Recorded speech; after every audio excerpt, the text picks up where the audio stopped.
Hey, I'm Alex Ratcliffe from Board Game Co., and this is the top 100 analysis of sorts. This is going to be me going over the top 100 that I just recently did. I threw them all in a playlist. I had a few people ask for that. They are now all in a playlist. I'll link to that down below. This video will likely also make its way into that playlist, because I don't see why not. Now, if you're wondering, or if you're curious, or just if you're planning, this is going to be very much a podcast-ish episode, meaning there's a whole lot of me looking at these papers and talking about various key facts about the top 100, things that were added, things that left, the 31 games that left my top 100, the 31 games that were added, the biggest drop, the biggest gains, all those different things, including 2 oversights, 2 games that should have been in my top 100, but they weren't, and I'll go into why and how that happened and all that. I'll be timestamping as usual to the various sections to go into it, but if you want to go ahead and grab yourself, I don't know, grab yourself some cards to sleeve or an insert that you need to put together or any of that stuff, because you definitely do not to be paying visual attention to this video. Or if you're at work and you want to throw this in the background and a background tab, well, you can go ahead and show your boss this part of the video and say that I told you to go ahead and throw it in a background tab, so it's all my fault. I don't think it's going to do anything for you, but you could show them it if you want. But anyways, let's go ahead and start this off with the first part, which is the oversights. The 2 games that should have been my top 100 that did not make their way into there. And those are Unlock and Crokinole. Crokinole, which absolutely should have been in my top 100, but unfortunately it wasn't on my list of games that I own. And the reason for that is because the list of games that I own was put together based on the games you see on the shelf around you. Well, you see this shelf, but there's other shelves all around me. And the problem is Crokinole's not on any of those shelves. And so it was an oversight when putting together that list, like a year, I don't know, two years ago is when I put together my list on Notion, I think, somewhere around then. But either way, that means Crokinole has not been a game that I own for 2+ years, although it is a game that I own and should have been in my top 100. Where? Don't know, not thinking about that, but it would have been in there somewhere. But secondly, from there we have the Unlock series, which is a different problem, because in my collection, the Unlock games, since they're all one-time use games, each individual one is on a list of games that I haven't yet played, and then when I play them, they immediately move to games leaving the collection, so they never actually are owned as far as I'm concerned, as far as my lists are concerned, which again results in an oversight where Unlock as a genre, despite the fact that I think it would absolutely make its way into my top 100, is not present. Again, where? No idea, but it's worth mentioning in case you wanted to know my opinion of those games.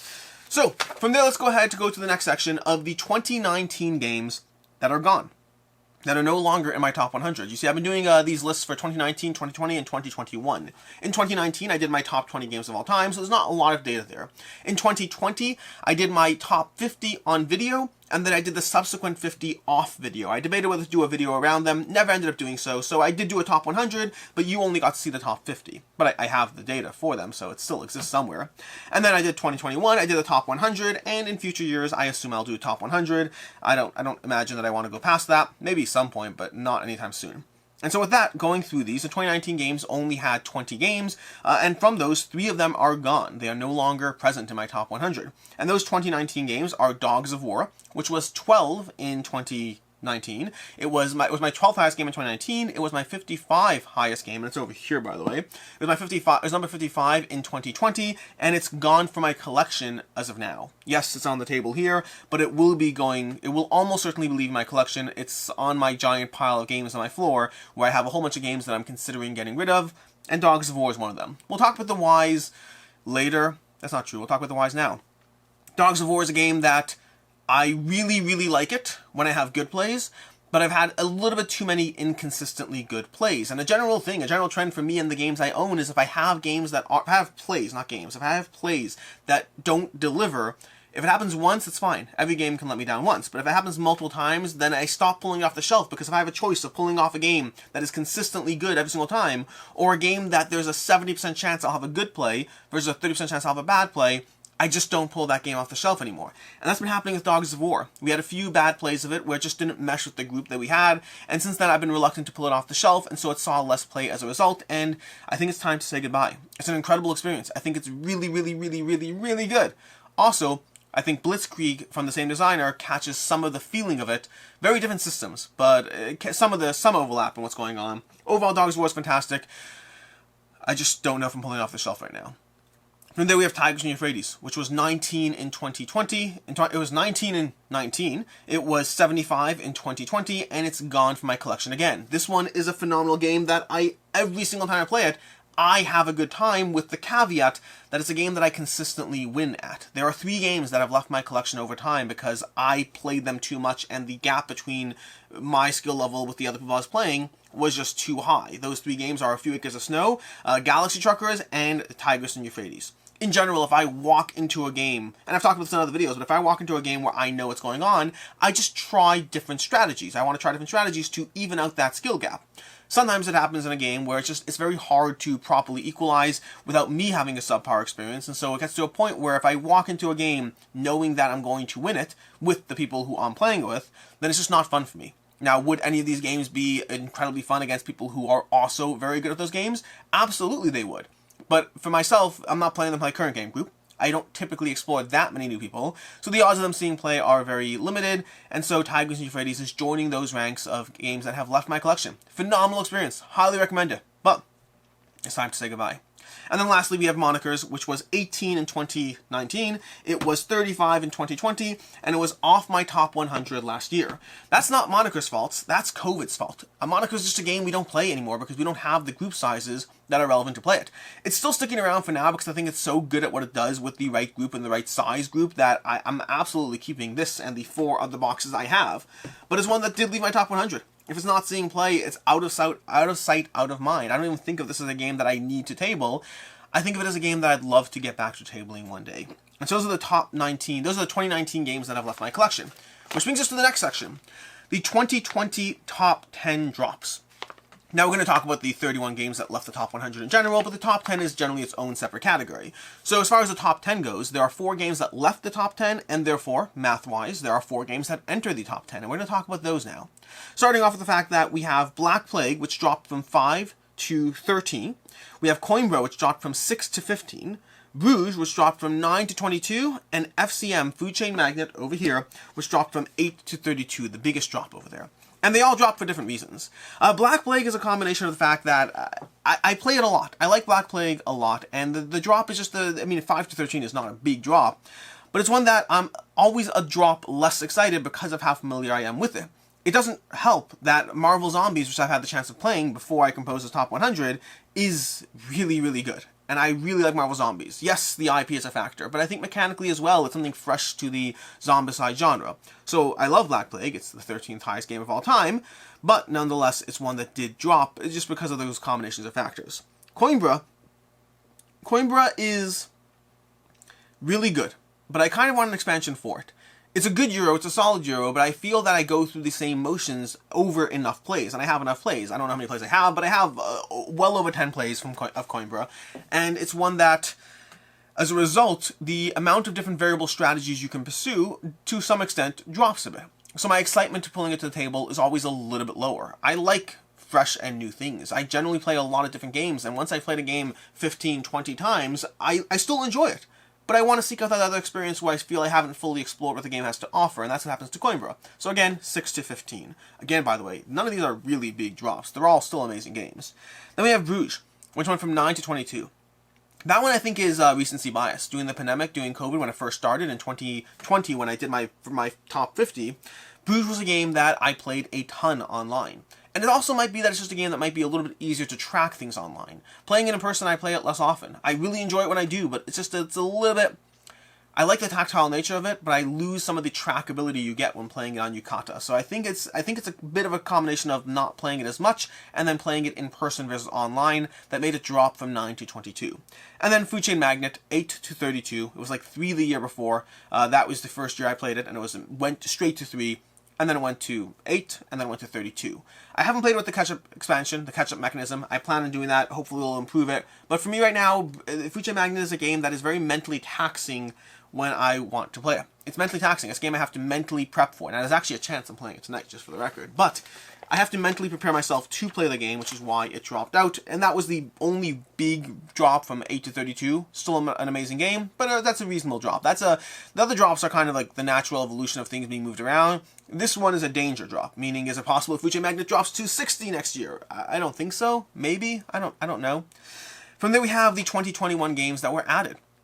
So, if 4 games left, which 4 games were added? We have Castles of Burgundy, that went from 19 to 2. I don't have a firm answer for this, and I got a question on one of the games on a different game, not that one. I got a question on El Grande saying, hey, how does such an old game have such a big shooting up in the ranks? And the answer is, because it's an opinion, man. That's what the answer is. I don't have firm answers. I put together these lists from scratch every year, and so I might answer something differently this year than I did last year, and small adjustments are normal. Larger adjustments are usually driven by some sort of reason. Sometimes that reason is just that I've been playing the game more and I'm still appreciating it. And I think that's one of the reasons with Castle Burgundy. Other times, by the way, I don't have an answer. I answer the questions the way I feel like I should in terms of ranking them, and then I seek to explain why there's a gap. I don't sit there and try to say, should Castle Burgundy go from 19 to 2? I did it last year and it was 19, I did this year, it's 2. And so I sit there and wonder, okay, what are the reasons for that gap? And I think that the reasons for Castle Burgundy, as well as El Grande, is a continuation of playing an older game and having it not get, like, lower in my rankings. Like, I just talked about Coimbra, which I have, 15, 20 plays of, and it's dropping a bit because of it. Castle Burgundy, I have like 40, 50 plays of over the 8 years that I've had it, or 9 years, 10 years, whatever it's been now. And it's still amazing every single time, and I think some of that factors into my appreciation. To a certain extent, playing an older game that holds up does make me rise it in the rankings. Like, wow, you are continuously delivering. Like, you are not getting bored after all this time, boring after all this time. And so I think that's one of the reasons it went from 19 to 2. Everdell. Everdell went from 15 to 6. Not a huge jump, but definitely a notable jump. I think I appreciated Everdell even more after playing it with the expansion. I still haven't played with any of the typical expansions. Pearlbrook, Spirecrest, the last one, Pearlbrook, Spirecrest, and the last one, I'm blanking on the name. But I think that playing with the expansion from the upcoming Kickstarter, even just mixing in those cards, I think added to my experience. And subsequent plays we've had since then, we've kept those prototype cards mixed in because they just add to the variability of Everdell. So I think Everdell is just an issue of playing with the expansions, albeit an expansion that's not really available. I think that notched it up a few ranks. Then we have Too Many Bones, which went from 13 to 7. Technically, that's a reclamation of its spot. It was 7 in 2019, it went to 13 in 2020, and then back to 7 in 2021. And that's, I think, just me playing it. The fact that I played it a whole bunch in 2021 in anticipation of the new Unbreakable Kickstarter, I got a whole bunch of plays in this past year, probably more so than I did in 2020. And as a result, that locked in again. Yes, Too Many Bones, there's a reason I love you, and there's a reason you were 7 the year before. Again, I don't sit there and look at the ratings. It happened to end up at 7, but I think it's just me playing it. And then lastly, Aquatica, which was new to the top 10 this year. It was my number 10, I believe, if I recall correctly. But Aquatica is new to my top 10. It's new to my list entirely. That's just a game that I've really continued to enjoy. It is fun. It is accessible. I continue to play it. It is variable. Every single time I try it, I try like different elements of the same strategies or whatnot. And it plays in a fairly short time. So Aquatica is just accessible and good. I really like that game. Which brings me to the next section, which is the 31 games that have left the top 100. I'm not going to go into excessive detail on all of these because I don't want this video to be too long. But I will go into the 31 games that have left the top 100. Some of them I'll talk about the notes. Anything that was in the lower numbers I'll talk about. And then the things that were in the higher ranks, they dropped off much more easily. Basically, let me just count this up. We have 1, 2, 3, 4, 5, 6, 7, 8, 9, 10. Of the 31 games that have left my top 100, 10 of them are from the top 70. The other 21 are from 72 onwards, okay? Meaning, in other words, as you might imagine, things that are on the edge of the top 100 have a lot more wiggle room as far as how they push out and rearrange. Things that are more in the higher top 100, they might drop, but they're still in the top 100. So yes, 31 games left, but a vast majority of them are from the higher ranks of the top 100. From there we have Chaos. Chaos in the Old World, which was 23 last year. It's gone now. It's leaving my collection. I talked about some of the games leaving the collection. It hasn't officially left yet, but it's leaving, unfortunately. I'm not going to go into why. You can check that video out for more. Monikers went from 35 to, well, 100 plus. Still in my collection, but 100 plus. Dogs of War, 55 to gone. Quacks of Quedlinburg, 56 to 100. Quacks 100 plus. Quacks of Quedlinburg is one that I don't have a firm reason as to why it lowered. I think Cubitos is a big part of it. Cubitos to me is a better version of Quacks. I play Quacks more because my wife and daughter like Quacks, and my daughter doesn't play Cubitos, but my wife does not like Cubitos. So I think it's just kind of Cubitos knocked it out in that sense. We have Le Phantom de Opera, 58 to outside the top 100. Still love that game. Still own it. Le Phantom de Opera is it's a variation of Mr. Jack. I really appreciate the system. Practically speaking, I haven't played it at all this past year. I think that's why it dropped. It's just I haven't played it at all in the past year. I really like it. It's still sticking around, but it did drop out of the top 100.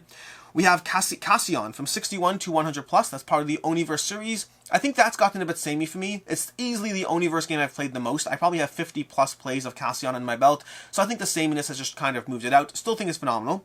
We have Sylveon, 62 to 100 plus. Same problem over there with Sylveon. I played it less, possibly close to 30 times. I play the Oniverse series a lot whenever I have a chance to, but I think Sylveon is actually higher than Cassion in my rankings, but both of them left the top 100. We have Unlock, which, like I said already, it was an oversight. Unlock made its way into my top 100 last year, did not make its way into my top 100 this year, but that's an oversight. That's not a good reason. That just wasn't on my list. We have Battle for Rokugan. That went from 68 to 100 plus. I think I've grown to appreciate Battle for Rokugan a bit less. For me, the way I usually put it is I prefer playing City of Spies when I play at 3 players, and I prefer playing Battle for Rokugan when I play at 4 players. That's what I used to say. Over time, while I still own and love Battle for Rokugan, over time my opinion has shifted, and I'd rather play City of Spies at 3 players and City of Spies at 4 players. They both give me that same double thinking element of trying to think through how you're going to place, and therefore how I need to place in order to mess up you, because you're going to try to mess up me, and we're all doing that simultaneously. I really like Battle for Rokugan, but I like City of Spies better at both player counts. So I think that's the factor there. Then we have Mechs and Minions. From 70 to 100 plus, behind me over there. Mechs and Minions, that's just an issue if it hasn't been played. I got it when it first came out, but that's not true, that's a lie. I got it 2 years after it came out, and then I sat down and played with my wife, and we played through 5 or 6 scenarios, and then we put it away and meant to pull it out, and haven't done so since.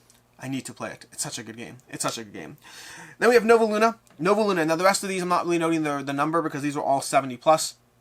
We have Nova Luna, Tigers and Euphrates, Welcome to Your Perfect Home, Quad Heroes, Chinatown, Gentees, V Commandos, Project L, In the Hollow Mountain King, Cosmic Encounter, Cthulhu Wars, Steam, Etherfield, Stockpile, Glenmore, On Tour, Massive Darkness, Endeavor, The Age of Sail, The Mind, Mutants, and Besieged. Those are the remaining games that have dropped out of my top 100. Most of those I still own, the ones I just mentioned. From the ones that I don't, Tigers is gone. Quad Heroes is on my potentially call list, although that's a cheat because they have a new Kickstarter coming, so it's easy for me to put on my call list. We have V Commandos, which technically left, but only because I'm getting the new ones back. We have Cosmic Encounter, which left. We have Cthulhu Wars left. Etherfields left. The rest of those we still own. The rest of those I still own, and they just moved out of the top 100. They were all in the higher rankings to begin with, and they moved out. And from there, we have the 31 games that enter the top 100. As before, I'm not going to overly focus on the ones at the top. Those are always a little bit more easier to move around. We have Nemesis coming in at 98. We have Glass Road coming in at 97. We have Decrypto at 96. Cubitos at 95. Canvas at 90. Bonfire at 84. Dixit at 81. Seven Wonders at 79.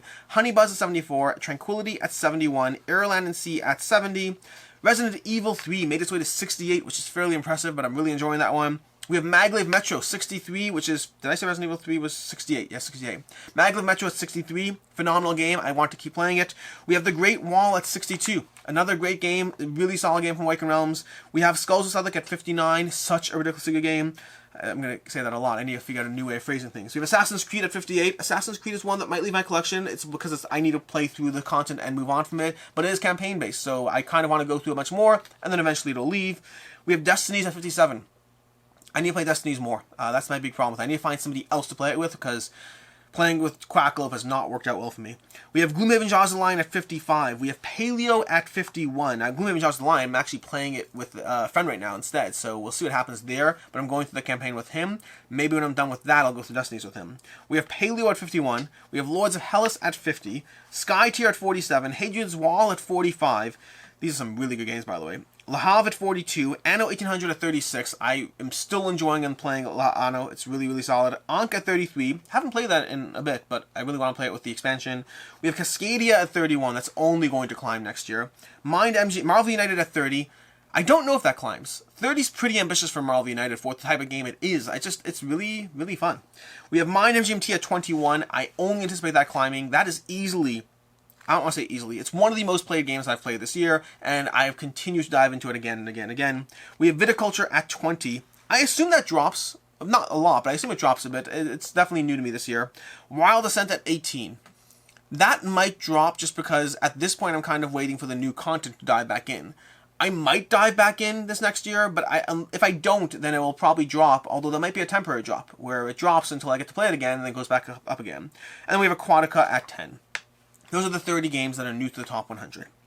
From there we have our biggest drops. Okay, the biggest drops and the biggest jumps. Those are the next two sections we have to go over, the things that saw the biggest movement in the top 100. The biggest drops, and we'll talk about each of these a little bit more. We have Sprawlopolis, which went from 25 to 99. That's a big drop. That is a big drop. And the reason for that is I've just played Sprawlopolis a ton. Sprawlopolis is another game that I probably have 30, 40 plus plays of. It is so easy to pull out and play, but that also means it gets samey over time. I really enjoy it. It's still top 100, but it saw a big drop because of that. One Night Ultimate Werewolf, 22 to 88. I don't have a firm answer on this one. It's definitely one that we played less over the pandemic, but I don't have a firm answer. I still really enjoy it. It might just be that we don't play it as much, and we've gotten locked into some of the same roles to a degree. We kind of know how it plays out. It's a game, again, that's a game that I have 50 plus plays of One Night Ultimate Werewolf, so the fact that it saw a drop isn't surprising to me. I do think the drop is higher than I would think it would be, so it might be a combination of new stuff and other things. I don't have a firm answer. We have Kingdom Rush, which dropped from 34 to 89. I love Kingdom Rush. It's really good. It's also hard to pull out. Until I consistently am pulling it out, I think it'll be in the top ranks of the top 100 instead of the bottom ranks. We have The Crew, 53 to 100. I think that's one that I played a lot when I first got it, and then kind of played it less, and so it's kind of gone down for me. I am enjoying The Crew, what's the other one, the new one, whatever it's called. I'm enjoying the new Crew, the one that I just actually think, if these videos go up when I think they go up, then it's actually just went up yesterday, my review for the two Crew games. But basically, yeah, I like The Crew a lot. I think I just played it a lot when it first came out, and it was very fresh and new to me, and now it's gone down a bit. We have Super Fantasy Brawl, from 30 to 76. That's another one that surprised me. I think the two biggest surprises I have here are Kingdom Rush and Super Fantasy Brawl, because I love both of them. I just played them a lot when I got them, and then they kind of shifted down to being pulled out infrequently instead of frequently. We have Dune Imperium from 31 to 77. That one doesn't surprise me. I love Dune Imperium quite a bit. 77 is still a good game. But Dune Imperium, unlike Lost Ruins of Arnak, when I played Lost Ruins of Arnak, it continued to get better play after play for me. When I played Dune Imperium, it got worse play after play. Not bad. It is still an amazing game, to be very clear. But it is one that dropped more and more as I played it, as opposed to, getting better and better. Now, I have not played the new expansion, The Rise of Ix. I absolutely plan on, but I haven't done so yet. We have Watergate, which went from 29 to 73. That's not that surprising to me. Watergate's a game that I've also played multiple times, like probably 20 plus plays, and I think, again, same idea. If I play with enough people, it tends to, lose some of the allure over time. Sometimes games hold their allure over time. Other times they lose it. Sometimes they see recoveries as time goes on. It's all part of the process. We have Rum and Bones from 18 to 56. This one's not a surprise to me at all. Rum and Bones is one of my favorite games, but it's very hard to table. It's a game I only pull out and play like once or twice a year, and so 18 is just a hard sell for a game I'm playing once or twice a year. We have That's Pretty Clever, Gone Clever, from 38 to 75.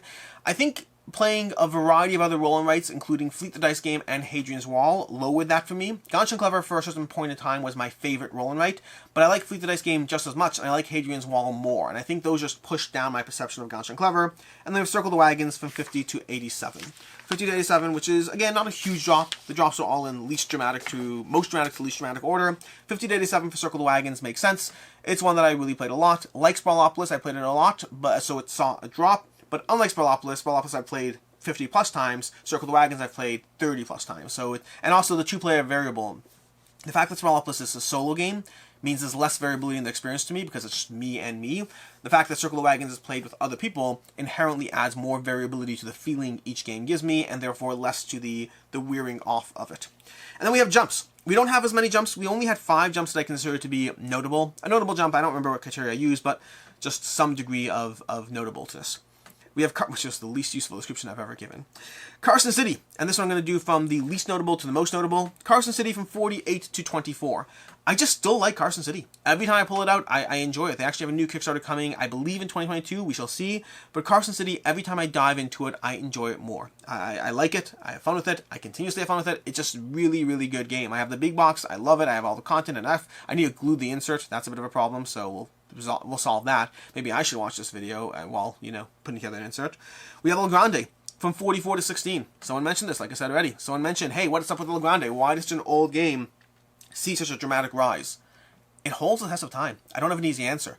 I am always down to play El Grande at 5 players. 4 players, I have other games I prefer. But if I ever have 5 players, El Grande is almost always one of the games I suggest. It's like, oh, there's 5 of us. Okay, great. What do you want to play? We can play El Grande or this or this or this. El Grande always makes the cut. It is both incredibly rewarding, incredibly easy to table. We all know it. It's just holding up. It is holding up, and again, like some of these other games, like Castle of Burgundy, like El Grande, like Carson City, I haven't even felt the need to dive into many of the expansion stuff that comes in the, well, at Carson City, I have a whole bunch of expansion content because I have the big box. El Grande, I have the big box. Castle of Burgundy, the new one came with all these expansion stuff. These are games I don't even feel the need to dive into them. They hold their own just fine. Then we have Indonesia, 71 to 41. I don't have a good answer. That's the most surprising one to me, by the way. It's only a 30-point drop. We have some more dramatic ones, but that is the one that is the most surprising to me. I only played Indonesia once this past year. I think I have to double check my app, but I think I only played it once this past year. I just think it's that good. It is that good when I actually pull out and play Indonesia. I think Indonesia actually may well overtake Food Chain Magnet over time, although the expansion might mess with that prediction. I just find both of them are incredibly heavy. Food Chain Magnet, something about it, I find it's gotten me more locked into certain patterns in the base game, versus Indonesia, not quite there yet. Really good game. Really good splatter design. Then we have Bunny Kingdom. Bunny Kingdom, which went from 89 to 52. We have 89 to 52 on Bunny Kingdom. That is a 37 point drop. That sounds about right. 37-point rise, technically. And that's just because Bunny Kingdoms holds up for us. We really enjoy it. I play it with the expansion. I've seen complaints about the expansion about it's too strong, it's too powerful. Could be. My wife always wins. But I love the drafting. My wife loves playing it. We all enjoy playing it. So it's just a game that hits the table often, and it's enjoyable. Every single time I play, I'm like, do I keep these like scrolls that will help me score points? Do I keep those territories that are essential? Do I grab that 3 castle that's going to lock me in for a bunch of points? Every single time I play it, I appreciate what it's doing. I hope there's more content for it coming. I don't expect that there is, but it is one of my favorite Yellow game designs, Yellow being the company, one of my favorite Richard Garfield designs, and we really enjoy Bunny Kingdoms. It consistently holds up, and the fact that it can continue to see play throughout the course of the past 2 years has really made it rise in the collection. And then from there, Whistle Mountain from 94 to 29. That's not surprising because Whistle Mountain, for context, in general, everything sees a bit of a process.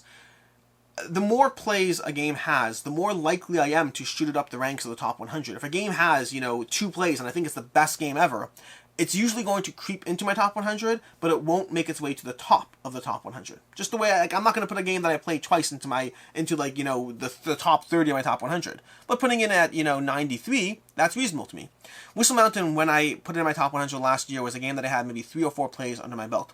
And so, as a result, it went to my top 100, but kind of at the tippy top of it. But it's a game that I've continued to play, and I've continued to enjoy it more and more as I play it. Every time I pull it out, I enjoy it more. And so now it's jumped to 29. Will it get samey over time? I actually don't think it will, by the way. The nature of Whistle Mountain and the craziness that it provides is that I think it'll be variable every single time I play it. Really solidly enjoyable. But that's why it jumped so high. It's a combination of a really good game and a game that at the time I'd only played it, 3 or 4 times, and so I was a little more conservative of its placement in the top 100. And that basically is the top 100 analysis. These are the games that were in the top 100, the games that left the top 100, the biggest drops, the biggest rises, the gains, all the winners and the losers. I am curious what happens next year. We saw 31 games shift in and out of my top 100. That's a lot. That is a lot. I play a lot of new games. I'm definitely affected by Cult of the New. I'm definitely affected by recency bias. But I am curious as to what extent, to how much. And time will tell. It's a little harder to judge from last year because last year I was a little bit more careful with my top 50 and a little less careful with my next 50 because it never made its way into a video. It was kind of for the sake of having it. So I'm curious. I'm curious what happens next year. I think that there'll be a lower... If I have to make predictions, let's make predictions. Let's do predictions right now, okay? I didn't plan for this, so let's go for it. So, prediction number 1. Next year, when I do this analysis, there will be less than 25 games that have shifted out of my top 100. Okay, that's prediction 1. So I think the drop's going to go from 31 to 25. And by the way, again, I do this just the way I just put them onto a little generator and just answer questions. So this is not going to be biased by that. It's going to be what it's going to be. So 25, fewer than 25 games will be in my top 100. We'll have shifted out of my top 100. I think that I'll see 3 or less shifts out of my top 10. I'm not talking about the rearrangement within the top 10. I think I will see 3 or fewer shifts outside and into my top 10. That's prediction number 2. What else can I do? Prediction number 3. I will see at least 5 more games from 2021 titles shift their way into the top 100. Okay, prediction number 3. And I'm doing this, I have to think through which ones, but I know that there's a bunch of 2021 titles that I either have just started playing or haven't even started playing yet that I think will make their way just fine into the top 100. Into the top 100. So 5 2021 titles. I think there will be at least 5 2022 titles. So I'm saying 5 more for 2021 and at least 5 from 2022 titles into my top 100. Yeah, I think it's reasonable. Kickstarters. I think there will be 15 from the games... Ooh, that's interesting. From the games that enter my top 100, I think there will be at least 10 that are Kickstarter titles. Okay, so from those 25 that I'm assuming will make their way into the top 100, I think at least 10 of them will be Kickstarter titles. That's prediction number 4. We need one more prediction to round this out, because 5 predictions is a good number. What can I do for prediction number 5? Prediction number 5. I'd just be making it up, so I don't want to do that. I was going to say one game from my top 20 is going to leave my collection entirely, but I would just be making it up just for the sake of doing it. I'm not trying to make things up. I'm trying to actually have something that's reasonable. What else could I do? What else is a reasonable prediction that makes sense? Oh, yeah, that makes sense. Okay, fine. I think that at least 3 games, that seems reasonable. At least 3 games from my top 100 will leave my collection.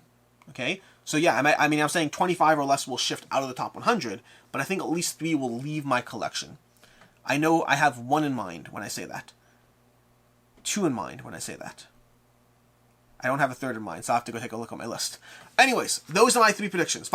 Okay, those are my 5 predictions. Next year when I do this analysis video, we'll see how I did on those 5 predictions, and maybe I'll actually come prepared with predictions instead of just making them up on the spot, although honestly making them up on the spot is a bit more fun. In any case, thanks for making it this long into the video. As always, I am Alex Radcliffe from Board Game Co. I hope you enjoyed the top 100. I certainly did. There'll be more lists as usual, more videos, more everything, more just everything. It's always board games. It's board games all the way down. It's board games all the way down. Until next time, have a good one.